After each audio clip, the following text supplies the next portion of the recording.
तुम्हाला माहित आहे का हनुमानजीचं खरं नाव काय आहे? तर जेव्हा केसरी नंदन आणि अंजनेने हनुमानाचा जन्म झाला होता, त्यावेळेस पहिल्यांदा त्यांचं नाव ठेवलं तर सुंदरा हे नाव ठेवलं होतं. कारण त्याचा जन्मच एवढा सुंदर झालेला आहे.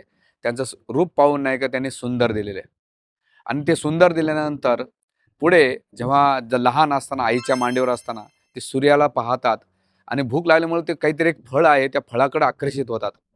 आणि जेव्हा सूर्यदेव घाबरतात आणि घाबरल्यानंतर त्यांच्या मदतीला धावून इंद्र येतात आणि इंद्र आपला वज्र फेकतात आणि नेमका तो वज्र त्या सुंदर बालकाच्या हनवटी लागला. त्यामुळे त्यांचं नाव पडलं हनुमानजी. तर अशा ह्या हनुमानजींचं खरं नाव आहे सुंदर आणि त्यामुळे महर्षी वाल्मिकीनं त्यांच्या नावानं सुंदरकांड लिहिलेलं आहे. आणि त्या सुंदरकांडामध्ये सगळ्या हनुमानजींच्या अतिशय विस्तृतपणे लीलाचं वर्णन करण्यात आलेलं आहे. त्यामुळे हनुमानजींच्या बऱ्याच नावाचे आहे. अंजनी पुत्र, वायुपुत्र, मारुती किंवा रामदूत असे विविध नावानं संबोधले जात आहे. पण महर्षी वाल्मिकी सुंदरकांडामध्ये हनुमानजीला सुंदर ह्या शब्दानं उच्चारले जात आहे. तर त्यामुळे यापुढे जेव्हा तुम्ही हनुमान का बरं ते सुंदर आहेत? कारण त्यांची भक्ती, समर्पण, सेवा आणि भगवंताच्या प्रती असलेले निस्वान प्रेम हे त्यांच्या सुंदरतेचं कारण आहे. म्हणून हनुमानजीचं खरं नाव आहे सुंदरा.